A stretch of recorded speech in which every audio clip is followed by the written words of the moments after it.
So guys, today we're going to have a look at the unique swing of Bryson Dechambeau, current leader in the FedEx Order of Merit, obviously having an amazing season, won 3 times. We'll have a look at what is unique about his golf swing.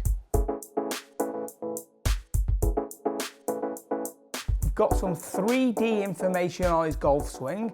We're also going to have a look at the driver and see, is it that different or is it just a little bit different from the norm? Let's have a look at how unique this golf swing actually is.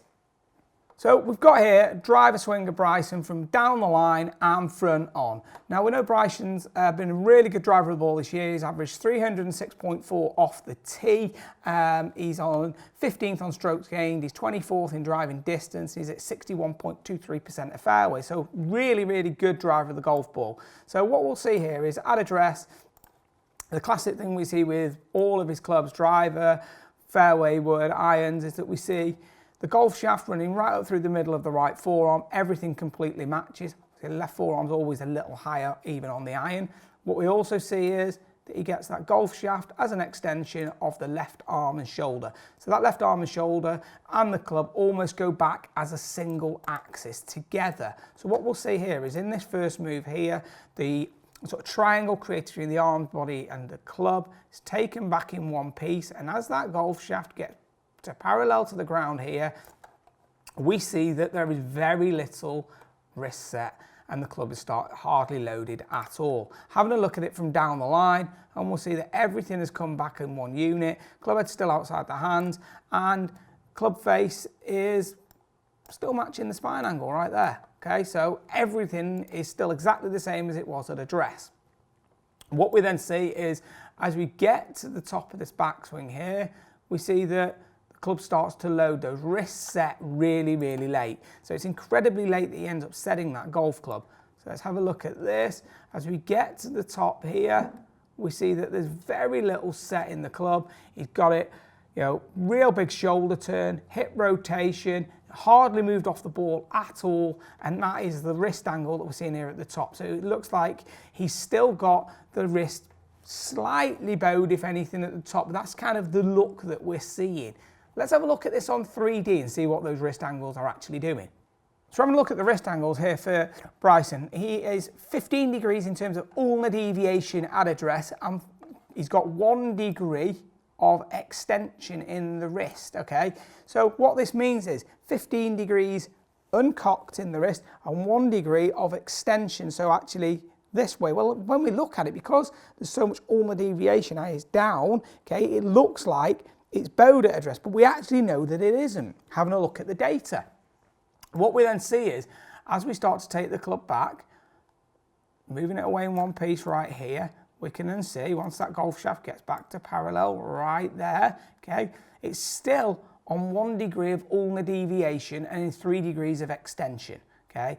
Now as we start to take this towards the top, we get into radial deviation, so he's starting to cock the wrist and set the club, and we get this towards the top of the backswing, and at that top of the backswing right here, we see that he's got 85 degrees of wrist set. So it's 29 in terms of that radial deviation, but he's got that wrist 5 degrees extended. So he's actually got that wrist in this position at the top. He's not got it bowed. He's not got a DJ at the top. He's actually in the other way, which is the tour average. And so it doesn't look like that when we had a look at it 2D in a minute, but there's actually a really interesting thing. Bryson has 2 driver swings. Let's have a look at that and let's see what's actually happening. So what we see here is the 2 driver swings is that the one on the left is more of a fairway finding driver swing. He has the 2 in his own words, where he has a fairway finding one, where he doesn't set the wrists very much, which is this one. And then the other one on the right hand side, we see there's way more set of the club at the top. So probably the same sort of position right here, but look at how much more wrist set we got. So the club is set a lot more.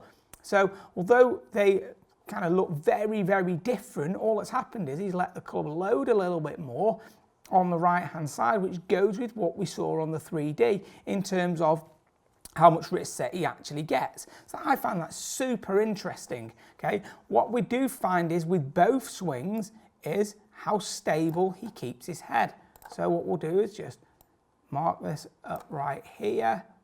Let's just move this across and do the same on the fairway finder. Both swings have a really stable head position, and he is still winding up. So what we see here is really stable head at the top. It's hardly moved at all, okay? Same on the longer hitting one. If anything, it appears that the head's moving slightly towards the target, and he sits into his left hip on both sides, meaning that he is sat down slightly in this direction. What he then does is he unwinds very aggressively, okay? The hips and the shoulders go together. He's not creating this X factor, okay?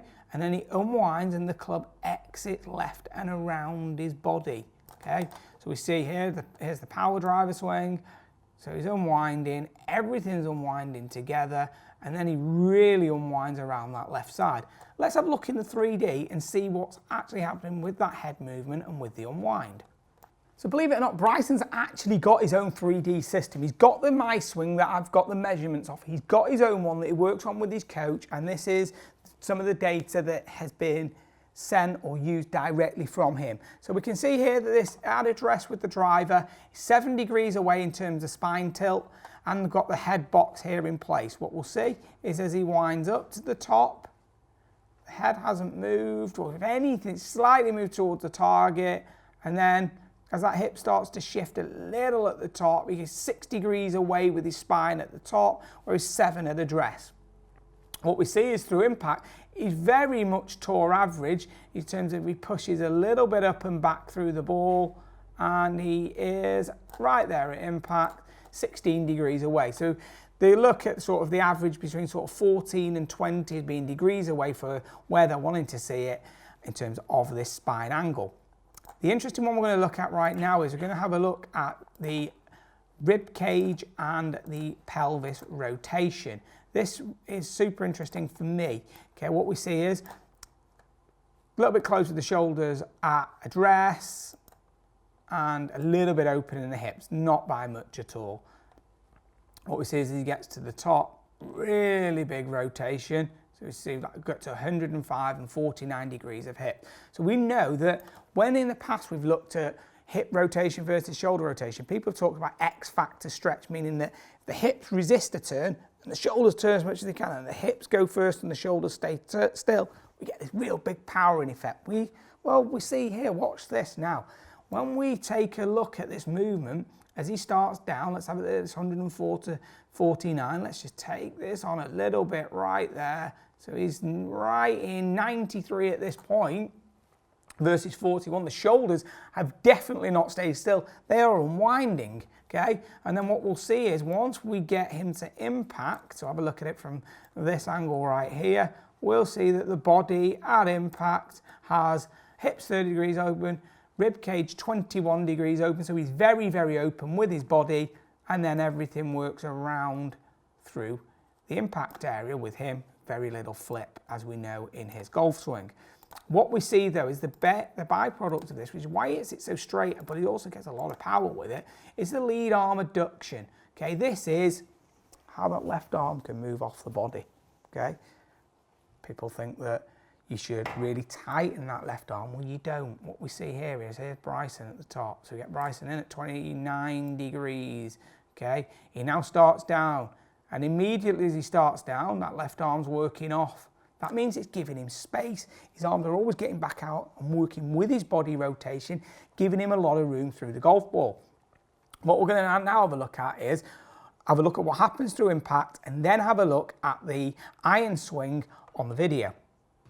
So we see here, front view and down the line, we can see here's that body rotation at the top, and then we can see that that lower half starts down, and then as he starts down, that club's flowing down with him, and we see that those arms work with that body rotation. Loads of room here. This is indicative of lots of great ball strikers who have a lot of room with it really straight and long. Big triangle of daylight right in here, and what we'll see is everything unwinds and that right arm and the shaft come through, at very similar angles. That right elbow is, if anything, just a little bit lower at this point, and it then maintains that as close to that correlation as possible all the way through impact. What we see here from the front view, lower body starts down, arms get forwards, left arm and shaft are delivering back together, and then everything rotates through the ball together, okay, and he just makes obviously an amazing movement through it. What we're going to have a look at now is with the iron. This is where it gets a little bit different for Bryson in terms of where and how he delivers it, okay. He's very, very good and impressive at virtually playing in the golf shaft, okay. So this is the golf shaft and the arm in line at address. Now what he does is he traces that path back perfectly with the hands on the iron, because obviously more upright. See how the hands trace that path all the way to the top. They just work above it at the top here, and then on the way down, as he starts, his hands get back on this line and he returns the shaft back to that position with that right elbow beautifully tucked. Then everything unwinds around and left. We see very little or no manipulation with the hands as he's unwinding around and then coming all the way through to the finish. The bit that's very different with this is just it looks like there's way less set with the irons, apart from the longer ones, but in those mid irons he gets very little set, presets the angles and very much turns back and turns through. Now hopefully some really interesting info there. What we're going to do is now have a look at what elements you can learn from it, what you can take from it and what you can apply from this great golf swing, which is truly very, very repeatable, maybe a little unique, but what nuggets can you take out that can help you with your game? So it's not necessary for you to have to set up like Bryson. Obviously he looks like he's got, you know, a really bowed wrist because the hands are so high. Obviously he sets up like this, and then what he does is he traces that hand path, okay, which is going this way back, and then from there he simply unwinds, lets everything open, and then comes through and delivers it perfectly at impact. If you have, you know, got your standard 7-iron, which I've got, it's just a 7-iron here, mid-iron, if you have a look where the shaft angle and the hands are, and you draw that line back here, if you follow that same principle, you'd be back here. So doing that movement wouldn't work unless you're going to get as upright as Bryson. So that's what's unique to him in terms of the setup and how he functions that movement together. It's not something you have to do because, you know, it's just what he is unique to him. But there's obviously lots of things in there that you can take that are going to help you a lot. The one thing that I really like so much is that obviously he doesn't move off the golf ball a lot. So I like the fact that he really does wind up and he's nice and centered, okay? I wouldn't be saying you need to be as centered as he is because there's great players that move side to side.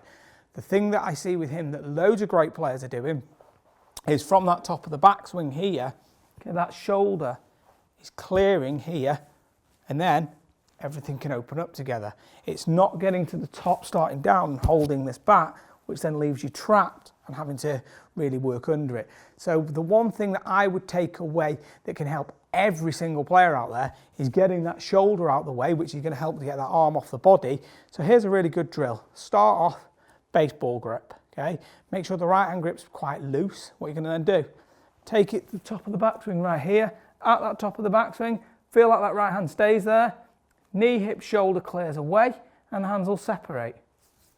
So the hands have separated, meaning that this arm's out, left arm's off the body, then turn through.